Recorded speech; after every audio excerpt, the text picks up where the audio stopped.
France Inter, Marc Fauvel, le 7-9 de l'été. Bonjour Arnaud Montebourg. Bonjour. 1 heure de discours hier à Bercy pour présenter votre feuille de route pour le redressement économique, la promesse de redistribuer 6 milliards d'euros aux Français en vous attaquant au monopole des professions réglementées, mais aussi des coups de griffe assez nets à la politique d'austérité et donc à la politique de François Hollande qui parlait hier à Bercy, le ministre, le futur candidat ou un porte-parole des frondeurs.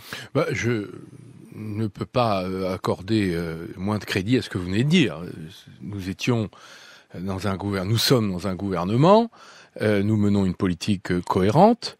Les coups de griffe étaient pour l'Union européenne et l'ensemble des dirigeants européens, puisque le problème, ce sont les résultats catastrophiques en termes de croissance dans toute l'Europe. Le monde entier nous dit que fait l'Europe. Vous êtes en train d'organiser en quelque sorte, vous êtes en train de rater la sortie de crise. Nous, on est déjà sortis. Est-ce que vous savez qu'aux États-Unis, ils sont à 3% de croissance, 6% de chômeurs? Pourtant, la crise, elle vient des États-Unis. Elle n'est pas venue d'Europe. Donc, la question de votre présence au gouvernement, Arnaud Montebourg, ne se pose pas ou votre départ du gouvernement ne se pose plus. Vos questions, excusez-moi, qui sont Il y a une ligne aujourd'hui qui est la ligne Arnaud Montebourg. Il y a une autre ligne, en tout cas des chiffres qui sont différents au gouvernement. Si les deux feuilles ne se superposent pas, est-ce que vous restez? Ça vous passionne, c'est votre truc, excusez-moi. Mais il y a deux lignes, c'est de la politique, c'est intéressant, c'est de l'économie, il y a deux lignes. C'est totalement anecdotique, votre histoire. Savoir quelle va être la ligne économique de la France dans les années qui viennent. On l'a construit ensemble et on la débat. Voilà. Et d'ailleurs, donc vous cherchez toujours à nous opposer. Vous épuisez là-dedans. D'ailleurs, vous épuisez vos auditeurs et les gens. Moi, je rassemble. Voilà, je rassemble tout le monde et je apporte des propositions. On verra bien. Il faut en discuter. D'ailleurs, je crois que la situation dans laquelle nous sommes ne nous permet pas, j'allais dire, de dégrader ce type de débat et de le ramener à des enjeux politiciens.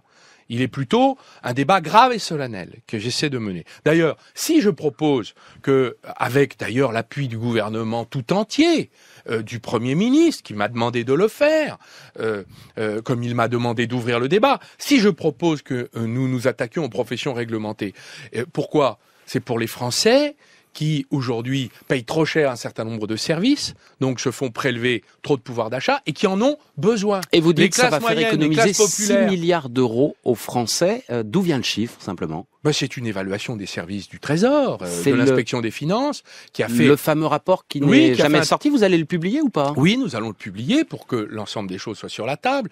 C'est une étude qui monte, par exemple, sur les professions juridiques. Les huissiers, les avocats, etc., tout un tas de professions. Cela correspond à 1,8 milliard de pouvoir d'achat qu'il serait possible de restituer aux Français. Par exemple, prenons l'exemple de l'huissier de justice. C'est intéressant. Vous faites un procès, vous êtes obligé d'utiliser un huissier de justice, ça s'appelle un monopole. Il n'y a pas de concurrence, c'est obligatoirement, vous avez l'obligation de passer par le huissier. Vous payez pour signifier un jugement 80 €. C'est juste un acte de transmission à une personne. C'est comme une lettre recommandée, mais avec un employé, un clerc d'huissier de justice. Et quand vous déclenchez le procès, vous faites la même chose, 40 €. Dans l'autre pays européen, ce sont des lettres recommandées à 5 €. Donc la différence, c'est la facture que paye le justiciable. Et il y a des millions de Français qui utilisent la justice, ils sont obligés, mais c'est pas toujours des bonnes nouvelles pour eux. Et je dois vous dire que quand l'addition est salée, quand vous accumulez les professionnels, le monopole des avocats aussi. Quand vous avez un procès à Thionville, vous habitez Nantes, vous êtes obligé de prendre un avocat de Thionville en plus de l'avocat de Nantes. La facture est double. Pourquoi? Ça s'appelle comment, justifie Arnaud Montebourg? C'est de la déréglementation, c'est-à-dire exactement ce que nous demande depuis des années Bruxelles, qui nous dit qu'il faut casser ces monopoles. C'est ce que dit Bruxelles. Non, il faut casser les monopoles en France. Les monopoles, quand ils sont finalement une capture de pouvoir d'achat injustifiée, parce que qu'est-ce qui justifie qu'un service soit 20, 30 ou 40 fois plus cher? Rien.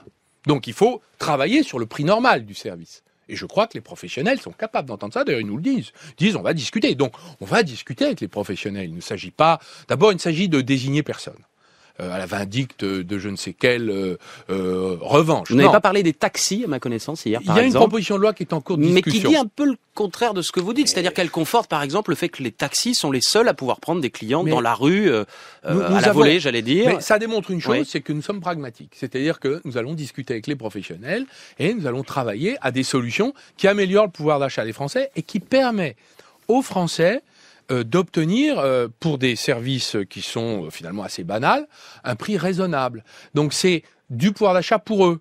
Et je dois vous dire qu'en ce moment, ils en manquent. Ils en ont besoin. Et d'ailleurs, c'est ce que nous disent aussi les chefs d'entreprise, qui nous disent, nous, on a un problème de demande, parce que dans toute l'Europe, l'économie est à plat.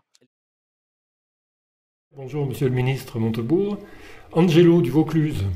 Au sujet de votre réforme des professions ayant un cadre réglementé en France, pourriez-vous nous préciser quelle est la part de votre apport dans cette réforme, la part du gouvernement, et la part de notre appartenance à l'Union européenne, sachant que le TFUE de Lisbonne, le traité, qui a perfectionné celui de Maastricht, prévoit dans ses textes, en particulier dans le titre 7, chapitre 1, section 1, articles 101 à 109, c'est précis, que les États de la zone euro doivent libérer les secteurs réglementés de toute entrave à la libre concurrence.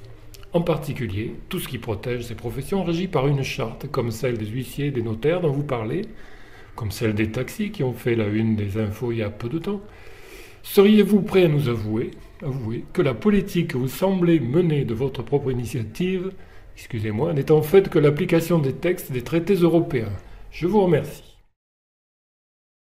Donc tout ce dont nous allons parler maintenant résulte de la volonté des pouvoirs publics européens, des européistes, d'avoir une monnaie européenne qui essaye, si possible, d'être fiable.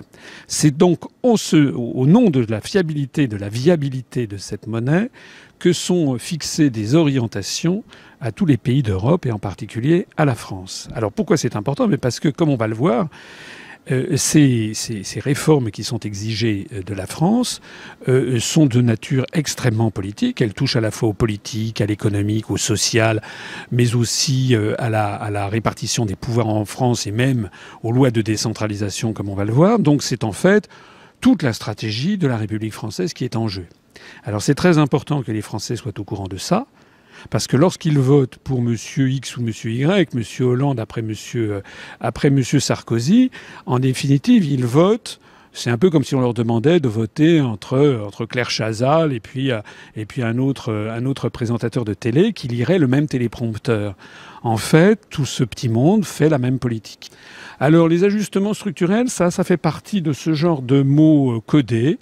Une espèce de langue de bois, vous savez, comme on disait du temps de l'Union soviétique, c'est-à-dire qu'une langue qui est faite pour les initiés. Ajustement structurel, en fait, ça veut dire une réforme de fond en comble des structures des États et en particulier de la République française. C'est ce qu'on va voir maintenant. C'est quand même un petit peu se moquer du monde que de montrer à la vindicte populaire les chauffeurs de taxi, par exemple, ou bien telle ou telle profession. À force de tout déréglementer comme ça va toujours dans le même sens. D'ailleurs, vous savez, je ne sais pas si vous le savez, mais en décembre 2012, le gouvernement français a ouvert 291 professions à des Bulgares et à des Roumains pour qu'ils viennent en France. La finalité qui est recherchée derrière tout ça, c'est de diminuer systématiquement le niveau de vie des gens. Hein, si on met en concurrence les notaires avec des notaires roumains, bulgares, c'est ce qui nous pend au nez. Déjà, vous avez vu que les chauffeurs de taxi maintenant sont déjà de plus en plus concurrencés par de nouvelles formes. Donc, dans toutes les professions, c'est pas seulement les fonctionnaires ou les salariés, hein. C'est dans toutes les professions, y compris les professions libérales, hein, notaires, avocats, médecins, etc. Les années qui viennent vont être celles d'une mise en concurrence frontale avec des gens qui gagnent 5, 10, 15 fois moins. Donc l'objectif en définitive, c'est toujours le même, c'est d'appauvrir les Français. C'est d'ailleurs la logique naturelle de la libre circulation totale des capitaux, qui est posé par le traité de Maastricht, dans la mesure où l'on peut désormais avoir recours à de la main-d'œuvre payée 20 fois moins à l'autre bout du monde ou à l'autre bout de l'Europe. Il n'y a aucune raison matérielle, logique, pour que les Français puissent garder un niveau de vie supérieur. Donc le choix, il est très simple, hein. Soit nous gardons l'Union européenne et l'euro, et à ce moment-là, nous allons vers un appauvrissement accéléré des Français, avec au bout du compte une toute petite minorité de Français, quelques dizaines de milliers de personnes qui gagneront des sommes phénoménales, et puis un appauvrissement général de la population. C'est déjà en cours, hein. C'est une ouverture une réouverture très très rapide de l'éventail des inégalités en France, mais pas seulement en France, en Grèce, en Italie, en Espagne, au Portugal. Et si on ne veut pas de ça, il n'y a qu'une solution, vous la connaissez, c'est ce que nous proposons sans désemparer depuis 7 ans. Nous disons toujours la même chose et malheureusement, pour la France, heureusement pour notre parti, malheureusement pour la France, nos analyses sont confirmées par les événements. La seule possibilité, c'est de sortir de l'Union européenne et de l'euro.